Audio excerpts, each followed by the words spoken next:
What's up, everybody? This is A7X Fan Ben, and this is a video about the Endgame Rules for Pirates Constructible strategy game. One of the keys to victory, and one of the biggest things to keep in mind when playing the game. So in the combined set rules, which I'll leave a link to in the description, these are compiled from the various complete game rules over the years, and someone at Board Game Geek kind of combined various elements of them. So in a two-player game ends immediately when one of the following conditions has been met. So you get more than half the starting gold value. So in this case, that would be 16 out of 30 or more. So more than half. So half would be 15. So you're looking for 16 plus. And it has to be on your home island. Half or more players have no possibility of giving any future move actions to any of their ships, or all available gold has been unloaded to home islands. And when any endgame condition is reached, players add up the total gold value of all treasure on their home islands and in their forts. If there's 3 or more players, also add the gold value of treasure on their ships. But treasure on a ship that is wrecked, so shipwrecked on a reef or lost at a fog bank, does not count for any player. The player with the highest gold value wins.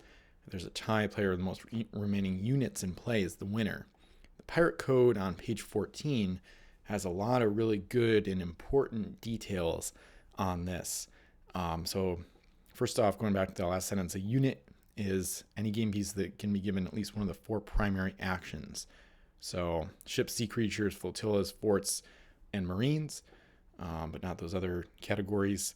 So this winning the game part is for 2-player games, and then there's multiplayer rules at the bottom to expand on that.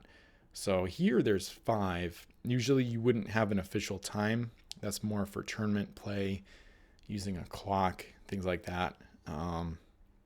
And then for the more than half rule, it's important to note that things like gold bonus abilities and whatnot, or even unique treasures that generate gold, such as Barbary Banner or Sunken Treasure, those UTs, they do not change the required value. So it's still going to be 30, even if you add value after the game starts.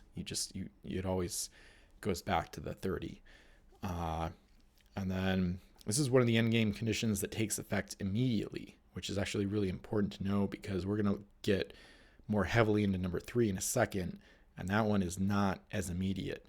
So the more than half rule is just ends right away. The current player cannot perform any of their actions, so it's over right then and there. And golden friendly forts and on ships does not count towards this end condition, but the golden friendly forts will still count towards the victory condition. So here we're just talking about the endgame conditions.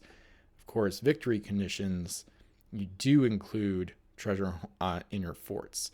So for example, if you have 10 gold on your home island and 6 in your fort, that's not more than half the gold because it has to be on your home island. But then if you get 6 later on, and then you have 16 on your home island, the game ends immediately, and then you still add that 6 if there's still 6 in your fort, you'd have 22 total.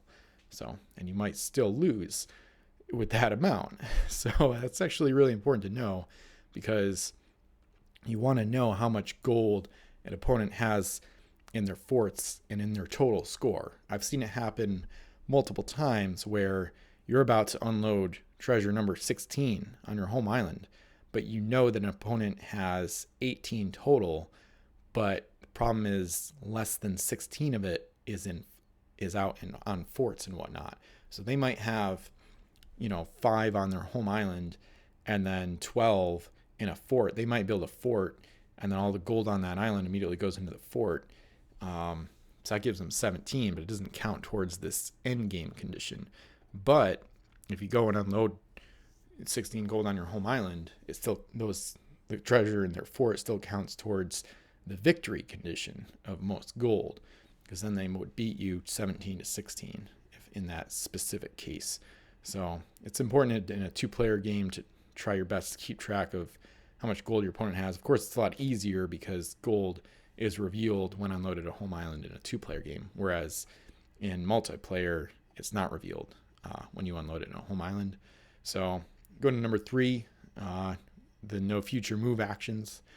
And this one has some caveats about not triggered for various reasons. So if you can repair, or if you've got eternal, or if you're pinned, it does not trigger under those conditions. So future is the key word here, or one of the key words. So in this case, if you can repair in the future, you could still move after that, even if it was derelict at the time when you're trying to trigger this, or an opponent was trying to trigger it. So all available gold has been unloaded to home islands. This is another one. So treasure remains on wild islands but cannot be loaded due to an ability or other effect. That gold is no longer considered available. Will not prevent this endgame condition. So that does not apply to forts because they can be destroyed, but it does apply sometimes to the wolves' unique treasure. If no one has like a musketeer or marine, sometimes wolves will lock up gold and make it unavailable. Sometimes there's other ways that wolves can be destroyed, such as a Isle of Fire, like a volcano that takes out treasure from the island. So just because nobody has a musketeer marine doesn't mean that wolves will automatically cause the treasure to become unavailable. There's some other edge cases where things can happen and make that gold available once again. And then stalemate, I haven't really seen this, but this could happen theoretically, number 5. So usually it's going to be 2 through 4, just kind of like in the complete game rules. So treasure and forts counts in 2-player games and multiplayer, and then treasure on ships counts in multiplayer, which are games of 3 or more players. So, all right. And then the tiebreaker, other than units in play, I like to use points in play, but it just says any mutually agreed upon method to break the tie, such as mass eliminated. I'd probably go with mass standing if points in play doesn't work. Usually points in play is so granular that there's almost never a tie. Like usually, you might have like 39 points left, your opponent has like 27. Like it's very unlikely to be a tie compared to gold or units in play even. But could do mass remaining, or even maybe ships in play, I think could be another one, even if they're not capable of movement. And then that's almost an alternate potential tiebreaker. If units in play doesn't decide it, you could exclude the units that can't be given move actions, like flotillas, forts, and marines, and then you could just go straight to ships maybe. And then you could include derelicts, or maybe not, it just depends on what you agree to put on. And if a player completely eliminates another player's fleet, they do not automatically win, do not automatically get any uncollected gold remaining in play. So there's no simulation rule. So keep that in mind if you like to run deathmatch fleets or just try to kill everybody. You might end up losing prematurely in your in your zeal for blood. So good to keep in mind. And for multiplayer, it goes into a few little details about the no future move actions being applied differently. There's no more than half the starting gold, of course, because you might not be using 8 for 15. So it might be a completely unknown value of total treasure in a multiplayer game. So for 3 or 4 players, 2 or more players, no future move actions, then more than 4, half or more players. So 3 out of 5 or 3 out of 6, whatever. And then treasure on ships counts in a multiplayer game, except for those wrecked or lost in a fog bank. And there's a little thing here at the end that I haven't really, that's for like team play, which you don't really see too often. So one thing I wanted to highlight is number 3 can get kind of confusing the way you interpret it. So I asked Wolf about this very in depth back in 2022. He responded on my site, Pirates with Ben, and it's actually pretty interesting. So with only 2 players, if you trigger the no future move actions endgame condition with 2 players, it doesn't end until the eliminated player would start their own turn. So that's interesting because you could eliminate the other player and then still finish your turn. And then when you turn over the turn to them, then it would end. And then with more players, so 3 or more, it starts at the end. It ends at the start of any player's turn after the minimum number of players have been eliminated. It doesn't have to be the start of an eliminated player's turn. So that's an interesting thing to keep in mind. And current active player still gets to finish their own turn before the game would actually end It does not end the instant enough other players have been eliminated. So that is a little bit of a caveat on the immediately part in the complete game rules, and that's more for the more than half rule, as we saw. So that one is the immediate trigger, and that's obviously only in 2-player games. But then here, you basically turn it over, and that's based on. It is a little bit weird. The complete game rules or the combined set rules have a shorter sentence here. Have or more players, blah, blah, blah. And then here it says that in the code, it says that the beginning of his or her own turn, player has no possibility. So that way, the killing player or the end game triggering player gets to finish their turn before it officially ends.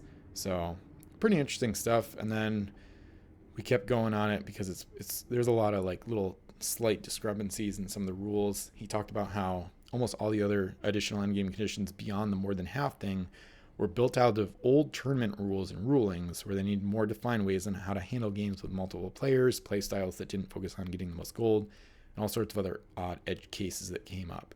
So I'll put a link to these forum responses in the description so you can check them out in full if you want. It's pretty interesting stuff, and it has a lot of implications for the endgame rules, which are really important. And this is one of the more interesting things. It says, as far as the immediately versus start of turn issue, as far as I know, the official timing has always been the start of a turn. I can see where the distinction would matter in a scenario where a player had ships in scoring position but used one of their first actions to knock out an opponent's last ship. Delaying the endgame until the next player's turn mean they don't have to be super careful about the precise timing of when they make that last attack. It also covers an edge case where the eliminated opponent might still have a face-down shipwright or a recruiter that could bring one in. So pretty interesting stuff. Probably one of the more, you can see how long the responses are and my questions and stuff is one of the more interesting rules discussions I think that's been had about the game. And like I said, I'll leave links in the description to the rules, and the pirate code is page 14. Usually when I play with new players, especially in a multiplayer game, I'll have my pirate code in my binder with me, and I'll put this page on top, actually. I'll go straight to 14, and I don't have it stapled or anything. It's kind of too thick anyway. So I'll just put this page on top for a quick and easy reference for the endgame rules. So feel free to like, comment, subscribe, ask any questions if you've got any. And Wolf is still answering Wolf's questions at my pirateswithben.com forum. So if you have any rules questions for him about this or other stuff, you can sign up there and join the forum and ask any questions in the rules thread. Beyond that, feel free to check out the affiliate links in the description below. They help support the channel and that site, Pirates with Ben, in my efforts to keep the game alive and restart it. And beyond that, thanks for watching, and I'll see you in more Pirates videos.